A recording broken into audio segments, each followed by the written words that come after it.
کہ یہ ساری چیزیں ایک وہاں روٹین میں چلتی ہیں اور ان کا یہ ہرگز مطلب نہیں ہوتا. سمپل سی بات ہے, سپٹمبر میں تاریخ جانی تھی, سپٹمبر کے پہلے ہفتے میں وکیل اویلیبل نہیں تھا, انہوں نے کہا جی دوسرے ہفتے میں رکھ لیں, جی ٹھیک ہے 11 تاریخ مقرر ہو گئی. تو میں یہ سمجھتا ہوں کہ وفاقی حکومت نے بڑے سوچ سمجھ کے اور بڑی, اب بات آپ میری سمجھ جائیں گے کہ نیوٹرل جج کو لے کر آئے ہیں. تو پہلی ہی تاریخ پر ان کے حوالے سے یہ جو چیزیں پھیلائی جا رہی ہیں میں نہیں سمجھتا کہ یہ درست ہیں, کیونکہ میں ان کو جانتا ہوں اور یہی وجہ ہے کہ جو کچھ چیز پھیلائی گئی ہے وہ روٹین کی بات ہے, اس میں کوئی اہم ایسی بات نہیں ہے کہ جس کی بنیاد پر کوئی بڑا ریلیف دے دیا گیا ہو. اور جو باقی معاملات ہیں, کیونکہ آج پہلی تاریخ تھی اور انہوں نے ابھی فائل بھی پڑھنی اور ساری چیزیں دیکھنی ہیں, تو انشاءاللہ ہم امید کرتے ہیں, ہم دنیا امید پر قائم ہے اور ہم اس امید پر ہی ہیں کہ انشاءاللہ ان کو جو قانون کے مطابق ان کا کیس ہوگا وہ آگے چلے گا. اب معاملہ آ جاتا ہے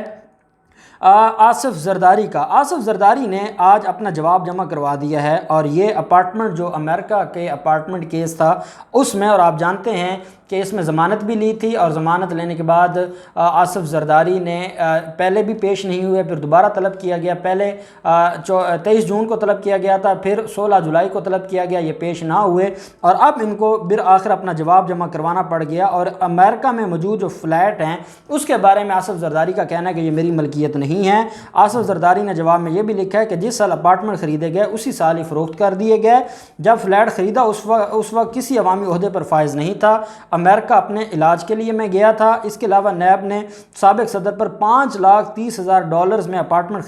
خریدنے کا جو الزام عائد کر رکھا ہے وہ مجھے سیاسی انتقام کا نشانہ بنا رہا ہے. سابق آصف زرداری نے نیو یارک فلیٹ کیس میں جواب جمع کروا کر مزید نیب سے مہلت مانگ رکھی ہے. اس کیس کے حوالے سے اب آصف زرداری یہ کہتے ہیں کہ جس سال اپارٹمنٹ خریدا اسی سال فروخت کر دیا تھا اور اس وقت میرے نام پر نہیں ہے. فراڈ کیا ہے کہ آصف زرداری نے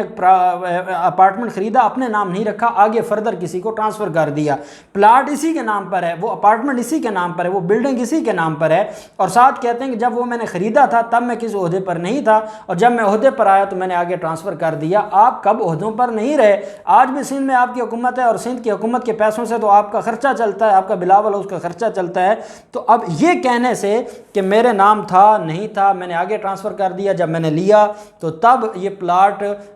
جو میں کسی پبلک آفس ہولڈر نہیں تھا, تو ان باتوں کا آپ کو جواب دینا پڑے گا کہ آپ نے جب وہ لیا تھا پیسے کہاں سے آئے تھے. چاہے آپ پبلک آفس ہولڈر نہیں تھے تو وہ منی ٹریل تو آپ کو دینی پڑے گی, اور اس کا جواب ایسے نہیں آپ کی جان چھوٹنے والی کہ آپ کہیں کہ آپ مکر جائیں اور آپ کا معاملہ حل ہو جائے گا. دوسری طرف خورشید شاہ کا جو کیس ہے نیب کے پاس آج ضمنی ریفرنس عدالت میں پیش کیا گیا, لیکن جو عدالت ہے انہوں نے ضمنی ریفرنس میں دستاویزات مکمل نہیں تھیں, واپس کر دیا. نیب سکھر کی جانب سے ضمنی ریفرنس جو احتساب عدالت میں دائر کیا جانا تھا اس پر 4 نئے ملزمان کو بھی شامل کیا گیا ہے اس ضمنی ریفرنس میں, اور یہ وہ ریفرنس ہے جس میں خورشید شاہ کی درخواست ضمانت خارج ہو چکی ہے. خورشید شاہ بھی جیل میں ہیں اور ان کا بیٹا بھی جیل میں ہے, جبکہ ان کی دونوں بیویوں اور باقی فیملی ممبران کے خلاف جو کیس ہے, جو ضمانتیں ہیں جو سندھ ہائی کورٹ نے ان کی ضمانتیں منظور کی تھیں, ان پر اپیلیں سپریم کورٹ آف پاکستان میں پینڈنگ ہیں. اب اس نئے ریفرنس میں جو ضمنی ریفرنس ہے, ضمنی ریفرنس تب فائل کیا جاتا ہے جب مزید کوئی ایویڈنس آ جائے یا مزید کوئی نیا کردار سامنے آ جائے, تو اس کو ہم سپلیمنٹری ریفرنس کہتے ہیں, یا چلان بھی ایسی پولیس کیسز میں سپلیمنٹری چلان بھی سبمٹ کروائے جاتے ہیں. 4 نئے ملزمان کو پیش کیا گیا ہے. 1,38,58,504 روپے کا یہ ضمنی ریفرنس دائر کیا گیا تھا. پہلے یہ 1,23 کروڑ کا تھا, اب یہ 1,38,58,504 روپے کا 504 روپے کا یہ ضمنی ریفرنس ہے, اور اس پر کچھ دستاویزات نہیں تھی, عدالت نے آج واپس کر دیا ہے. وہ دستاویزات ساتھ لگا کے جو نیب ہے وہ 2 سے 3 دنوں میں اپنا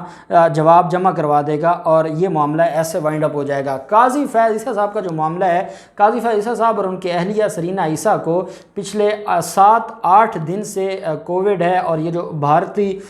جو وائرس ہے اس کی تشخیص ہوئی تھی. اس کے باوجود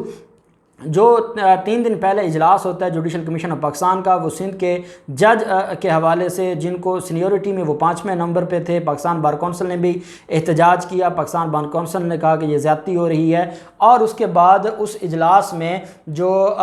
قاضی فیض عیسیٰ صاحب تھے انہوں نے ان کی اور جو ہمارے وفاقی وزیر قانون ہیں فروغ نسیم صاحب، ذرائع کے مطابق ان کی آپس میں اچھی خاصی گرما گرمی ہوئی، اچھی بحث ہوئی اور 2.5 گھنٹے تک وہ اجلاس چلتا رہا اور ویڈیو لنک کے ذریعے قاضی فیاض صاحب اس اجلاس میں موجود تھے۔ اس دن سے جیسے ہی وہ اجلاس ختم ہوا، اس دن سے، کیونکہ کووڈ میں یہ جو قرنطینہ کیا جاتا ہے اس میں بیسک چیز یہ ہوتی ہے کہ آپ نے آرام کرنا ہے، اور آپ کیونکہ امیونٹی لیول بہت ڈاؤن ہو جاتا ہے۔ اب 2.5 گھنٹے تک بحث کرتے کرتے قاضی فیاض عیسیٰ صاحب کی جیسے ہی انہوں نے ان کا معاملہ جو اجلاس ہے وہ ختم ہوا، اس وقت بھی میں نے آپ کو بتایا تھا کہ ڈاکٹرز نے کہا کہ ان کو سینے میں تکلیف شروع ہو گئی تھی اور وہ معاملہ بڑھ گیا تھا، اور پہلے وہ ٹیسٹ کروا رہے تھے، ہاسپٹل آ جا رہے تھے، لیکن آج ڈاکٹرز نے کہا ہے کہ جو حالت ہے وہ انتہائی تشویشناک ہو گئی ہے، اور جب تک ہاسپٹل میں داخل نہیں کروائیں گے، آکسیجن کی کمی ہے، سانس اکھڑ رہی ہے، اور اگر آکسیجن پرماننٹ نہ لگایا گیا تو معاملہ خراب ہو سکتا ہے۔ اس وجہ سے قاضی فیاض عیسیٰ صاحب کو ان کو منتقل کر دیا گیا ہے پرائیویٹ ہاسپٹل میں اسلام آباد کے، اور ذرائع نے یہ کہا ہے کہ یہ میڈیکل رپورٹ کی روشنی میں جو اسپتال منتقلی کا فیصلہ یہ کیا گیا ہے، اور ڈاکٹرز کا یہ کہنا ہے کہ مسلسل کھانسی اور بخار کی شکایت ہے اور سانس اکھڑ رہی ہے، اس وجہ سے جو آکسیجن کی اشد ضرورت تھی اور طبیعت ٹھیک نہیں ہو رہی تھی، اس وجہ سے قاضی فیاض عیسیٰ صاحب کو ہاسپٹل منتقل کیا گیا۔ اب دیکھتے ہیں کہ ان سارے معاملات میں مزید کیا ڈیولپمنٹ ہوتی ہے۔ جو بھی ڈیولپمنٹ ہوگی ہم آپ کے ساتھ شیئر کرتے رہیں گے۔ اللہ پاک پاکستان کا حامی و ناصر ہو۔ بہت شکریہ۔ اللہ حافظ۔ پاکستان زندہ باد۔